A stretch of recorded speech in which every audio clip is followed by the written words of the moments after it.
ഗ്രാമീൺ ബാങ്കിന്റെ കൽപ്പറ്റ റീജിയണൽ ഓഫീസിന് മുൻപിലാണ് ഈ സമരം നടക്കുന്നത്.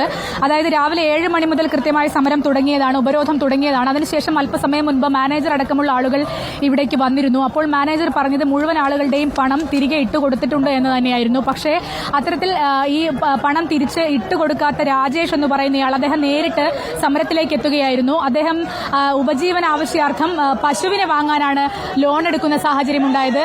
അദ്ദേഹം നമുക്കൊപ്പം ഇപ്പോൾ ചേരുന്നുണ്ട്. ഇപ്പോൾ യൂത്ത് കോൺഗ്രസും വളരെയധികം ഒരു സംഘർഷ സാധ്യതയിലേക്കാണ് കാര്യങ്ങൾ പോയിക്കൊണ്ടിരിക്കുന്നത്. അതായത് യൂത്ത് കോൺഗ്രസ് പ്രവർത്തകർ ഡിവൈഎഫ്ഐ പ്രവർത്തകരെ ചീത്ത വിളിക്കുക, സർക്കാരിനെ ചീത്ത വിളിക്കുക തുടങ്ങിയ പ്രവർത്തനങ്ങളിലാണ് ഏർപ്പെട്ടിരിക്കുന്നതെന്ന് വേണം മനസ്സിലാക്കാൻ.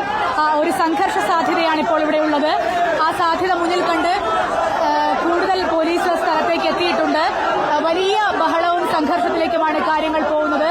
ഏതായാലും ഒരു സംഘർഷ സാധ്യത ഒഴിവാക്കാനുള്ള ശ്രമങ്ങൾ നടക്കുന്നുണ്ടെങ്കിലും വലിയ തരത്തിലുള്ള പ്രതിഷേധമുണ്ടാകുന്നു.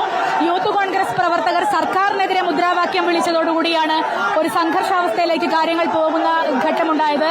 അതായത് ഡിവൈഎഫ്ഐ പ്രവർത്തകരും ബാങ്ക് മാനേജർമാരും സംസാരിച്ചുകൊണ്ടിരിക്കുമ്പോൾ അതിനിടയിലേക്കാണ് യൂത്ത് കോൺഗ്രസ് പ്രവർത്തകർ സർക്കാരിനെ ചീത്ത വിളിച്ചുകൊണ്ടെത്തുന്ന സാഹചര്യം ഉണ്ടായത്. അത് അനുവദിക്കില്ല എന്നാണ് യൂത്ത് കോൺഗ്രസ് പ്രവർത്തകരുടെ ഒരു പ്രതിഷേധം ഉണ്ടായിരുന്നത്. കൽപ്പറ്റ ബാങ്കിന് മുൻപേ കൽപ്പറ്റ ഗ്രാമീൺ ബാങ്ക് ശാഖ ഉപരോധം ഇപ്പോൾ സംഘർഷത്തിലേക്ക് നീങ്ങുകയാണ്. ആദ്യം ഡിവൈഎഫ്ഐ ആണ് ഉപരോധവുമായി എത്തിയത്. ഇപ്പോൾ ഇതാ യൂത്ത് കോൺഗ്രസും സർക്കാരിനെതിരെ ശക്തമായ പ്രതികരണങ്ങളാണ് യൂത്ത് കോൺഗ്രസിൽ നിന്ന് വരുന്നത്.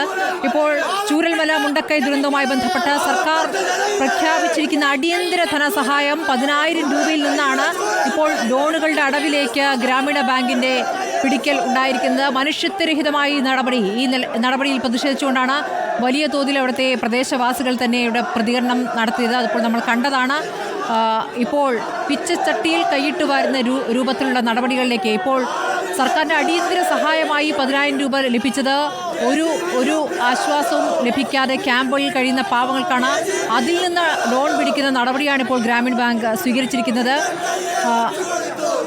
ലോണുകൾ എഴുതി തള്ളിയ നടപടിയാണ് നേരത്തെ കേരള ബാങ്ക് എടുത്തിരുന്നത്. പക്ഷേ ഗ്രാമീൺ ബാങ്കിൻ്റെ നടപടി നേരെ തിരിച്ചും സാധാരണക്കാരെ, പാവങ്ങളെ വലിയ തോതിൽ ബുദ്ധിമുട്ടിക്കുന്ന നടപടിയിലേക്ക് കടന്നതോടെ ഇപ്പോൾ വലിയ പ്രതിഷേധം. ആദ്യം ഡിവൈഎഫ്ഐ എത്തി, പക്ഷേ പിന്നാലെ യൂത്ത് കോൺഗ്രസും എത്തി. യൂത്ത് കോൺഗ്രസിൻ്റെ പ്രതിഷേധം അവിടെ ബാങ്കിന് മുന്നിൽ നിൽക്കുകയാണ്. പക്ഷേ ആ പ്രതിഷേധത്തിൽ സർക്കാരിനെതിരെ മുദ്രാവാക്യം യൂത്ത് കോൺഗ്രസ് വിളിച്ചതാണ് ഡിവൈഎഫ്ഐയെ പ്രകോപിപ്പിച്ചത്. അപ്പോൾ നേരിയ സംഘർഷമുണ്ടായപ്പോൾ അവിടെ നിന്നുള്ള തത്സമയ ദൃശ്യങ്ങളാണ്, കൽപ്പറ്റയിൽ നിന്നുള്ള തത്സമയ ദൃശ്യങ്ങളാണ്, ഗ്രാമീൺ ബാങ്ക് ശാഖയ്ക്ക് മുന്നിലുള്ള തത്സമയ ദൃശ്യങ്ങളാണ് ഇപ്പോൾ പ്രേക്ഷകർ കണ്ടുകൊണ്ടിരിക്കുന്നത്.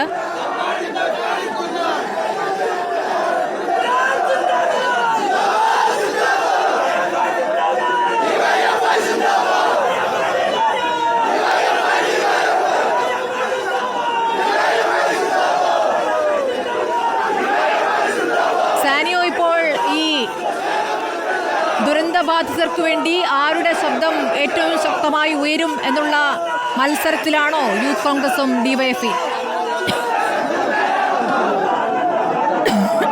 അതായത് ന്യായമായ ഒരു സമരമായിരുന്നു സ്മൃതി. ഇത് തികച്ചും ന്യായമായ ഒരു സമരം. ഡിവൈഎഫ്ഐയും യൂത്ത് കോൺഗ്രസും സമാധാനപരമായി എടുത്തിരുന്ന ഒരു സമരമായിരുന്നു.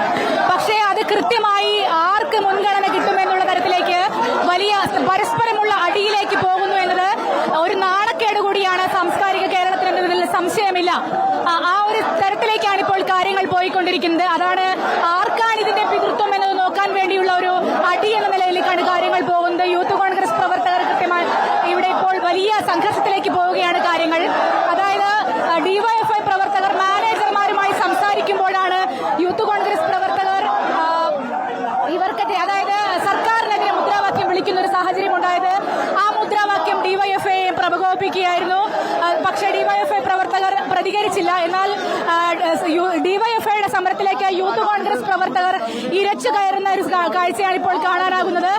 കൃത്യമായി ബാങ്കിനകത്തേക്ക് ഞങ്ങൾക്ക് കയറണമെന്ന് പറഞ്ഞുകൊണ്ട് യൂത്ത് കോൺഗ്രസ് പ്രവർത്തകർ ഡിവൈഎഫ്ഐയുടെ സമരത്തിലേക്ക് ഇരച്ചു കയറുകയാണ്. അതൊരു സംഘർഷത്തിന് സാഹചര്യം ഉണ്ടായിരിക്കുന്നു.